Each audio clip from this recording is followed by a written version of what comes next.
ये हार की बौखलाहट है या फिर कि कुछ और कि प्रधानमंत्री नरेंद्र मोदी से लेकर गृह मंत्री अमित शाह तक मंच से खड़े होकर ऊल जलूल बयानबाजी कर रहे हैं। मतलब अब तो बेशर्मी की सारी हदें ही पार हो चुकी हैं। अमित शाह का कहना है कि प्रियंका गांधी को गर्मी लगती है और वो विदेशों में छुट्टी मनाने के लिए जाती हैं, इसलिए मोदी जी को वोट दो। अरे महंगाई, बेरोजगारी और विकास जैसे मुद्दे कहां चले गए कि देश का गृह मंत्री मंच से खड़े होकर प्रियंका गांधी को गर्मी लगती है इस बात पर वोट मांग रहा है। तो फिलहाल गृह मंत्री अमित शाह ने मंच से खड़े होकर क्या कुछ कहा है, पहले आप इस शर्मनाक बयान को ध्यान से सुनिए, फिर इस बयान पर प्रियंका गांधी ने कैसे जबरदस्त जवाब दिया है उस पर आते हैं। राहुल बाबा और उनकी बहना हर 3 महीने में विदेश में वैकेशन करते हैं, हर 3 महीने में।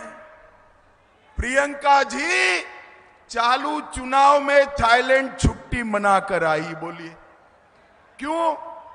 यहां गर्मी बहुत है, गर्मी से तकलीफ होती है। एक और हर 3 महीने में विदेश में वैकेशन करने वाले राहुल बाबा है और दूसरी ओर 23 साल से दीपावली की भी छुट्टी न लेने वाला नरेंद्र मोदी है। तो सुना आपने, ये गृह मंत्री अमित शाह का राजस्थान की रैली में मंच से खड़े होकर दिया गया बयान है। कहना है कि राहुल बाबा और उनकी बहन प्रियंका गांधी विदेशों में जाकर छुट्टी मनाते हैं। प्रियंका गांधी को तो इतनी गर्मी लगती है कि वो चालू चुनाव के बीच में चली जाती हैं थाईलैंड और वहां पर वेकेशन मनाती हैं। एक तरफ प्रधानमंत्री नरेंद्र मोदी हैं जिन्होंने 23 साल में एक बार भी दिवाली के मौके पर भी छुट्टी नहीं ली है, और वहीं दूसरी तरफ राहुल बाबा हैं जो कि हर 3 महीने पर विदेश चले जाते हैं। मतलब अब तो हद ही पार हो चुकी है। इस बात पर वोट मांगा जाएगा कि कौन कितनी छुट्टी मनाता है और कौन कहां पर जाता है और किसको कितनी गर्मी लगती है। फिलहाल अमित शाह का बयान जब ये निकलकर सामने आया तो पब्लिक ने मोदी की फोटो निकाल ली है और पीएम मोदी की 2 महीने पहले की फोटो को शेयर करते हुए कहा जा रहा है कि अमित शाह जी इसे छुट्टी में काउंट करेंगे या फिर कि काउंट नहीं करेंगे। ये क्या चल रहा है? वैसे भी इस बात से फर्क नहीं पड़ता है कि कौन कहां पर कितनी छुट्टी बनाता है, ये मुद्दा ही नहीं है। किस तरीके से मुद्दे से भटकाया जा रहा है आप गृह मंत्री अमित शाह के बयान से अंदाजा लगा सकते हैं। एक तरफ अमित शाह भटका रहे हैं, वहीं दूसरी तरफ प्रियंका गांधी ने तगड़ा जवाब दिया है। अमित शाह के बयान पर क्या बोली है प्रियंका गांधी, जवाब सुनिए। लगता है अपनी पुरानी आदतों से बाज नहीं आए, क्योंकि पहले भी वो महिलाओं पे जासूसी करते थे साहिब के लिए, आज भी जासूसी कर रहे हैं कि मैं कहाँ जा रही हूँ, किससे मिल रही हूँ। हाँ, मैं गई थी अपनी बेटी से मिलने, इसमें क्या बुराई है? 3 दिन के लिए मेरा प्रोग्राम नहीं था, मैं गई उससे मिलने। छोटी है, पढ़ाई कर रही है, इसमें कौन सी बात है? तो ये महिलाओं के पीछे पड़ना ना, और इस तरह से घुमा घुमा कर महिलाओं के बारे में बात करना, ये इनकी पुरानी आदत है। तो सुना आपने कि किस तरीके से प्रियंका गांधी ने तगड़ा जवाब दिया है और अमित शाह की बोलती बंद कर दी है, धज्जियां उड़ाकर रख दी हैं।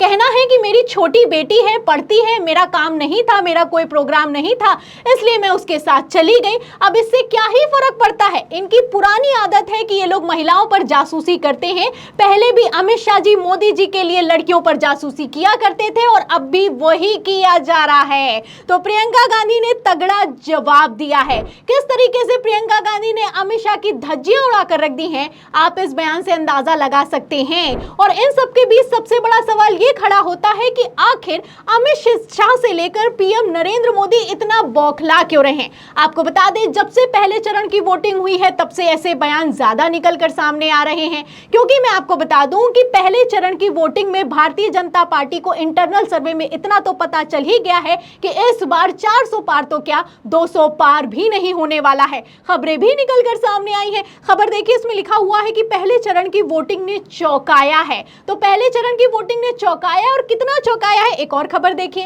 इसमें लिखा है कि 13 दिन में इतना बढ़ गया कांग्रेस का ग्राफ, यहां 60% सीटें हैं। तो आप देख सकते हैं कि लगातार कांग्रेस का ग्राफ बढ़ता हुआ नजर आ रहा है। आपको बता दें, प्रियंका गांधी की रैली में जन सैलाब आ रहा है। बीजेपी की रैली को उतना अच्छा रिस्पांस नहीं मिल पा रहा है जितना रिस्पांस इंडिया गठबंधन की रैली को मिल रहा है। एक तरफ ये लोग लगातार सर्वे में जीतते हुए दिखाई दे रहे हैं, वहीं पहले चरण की वोटिंग में ही मैं आपको बता दूं कि भारतीय जनता पार्टी की कई सीटें फंसती हुई नजर आ रही हैं। ऐसे हालातों में ये लोग बौखला रहे हैं और ऐसे बयान दिए जा रहे हैं जो कि अपने आप में बेहद शर्मनाक हैं। एक तरफ गृह मंत्री अमित शाह हैं, दूसरी तरफ प्रधानमंत्री नरेंद्र मोदी है। आज अलीगढ़ गए हैं और अलीगढ़ में खड़े होकर कहना है कि अब इनकी नजर हमारी माताओं बहनों के मंगलसूत्र पर है। कहना है कि कांग्रेस की नजर अब तो महिलाओं के मंगलसूत्र पर है। ये लोग महिलाओं की संपत्ति उठाकर मुस्लिमों में बांट देना चाहते हैं। इन लोगों ने तो पहले ही कह दिया था कि देश की जो भी संपत्ति है उस पर पहला अधिकार मुसलमानों का है, घुसपैठियों का है और जिनके ज्यादा बच्चे हैं उनका है, जबकि कांग्रेस ने कभी ऐसा कुछ भी नहीं कहा। पीएम मोदी का कहना है कि ये तो इनके मैनिफेस्टो में शामिल है। अब इसी झूठ पर कांग्रेस ने कमान संभाली है और मल्लिकार्जुन खड़गे ने तो यहां तक कह दिया है कि ये देश का ऐसा पहला प्रधानमंत्री होगा जिसने देश के स्तर को इतना नीचे गिरा दिया है जितना पहले कभी नहीं गिरा। तो ऐसे बयान क्यों दिए जा रहे हैं? सबसे बड़ा सवाल तो यही खड़ा होता है। अगर आप नारा दे रहे हैं कि अब की बार 400 पार और इतनी आसानी से अगर 400 पार हो रहा है तो बयानों में आखिर बौखलाहट क्यों निकलकर सामने आ रही है? अब ये बौखलाहट क्यों निकलकर सामने आ रही है, इसके लिए मैं आपको कुछ खबरें दिखा देती हूँ। खबर आप देखिए जी की। देखिए जी न्यूज की खबर में लिखा हुआ है कि साउथ से निकलेगा मोदी के मिशन 400 का रास्ता, दक्षिण का दुर्ग जीतने का मेगा प्लान बनाया जा रहा है। तो उत्तर भारत में जाट नाराज है, राजपूत नाराज है, बीजेपी का कोर वोटर नाराज है।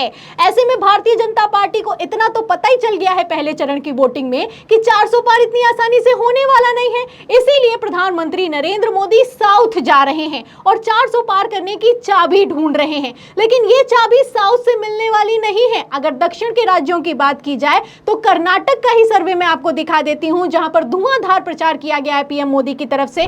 उसमें आप देख सकते हैं कि किस तरीके से भारतीय जनता पार्टी बुरी तरीके से पिछड़ती हुई नजर आ रही है।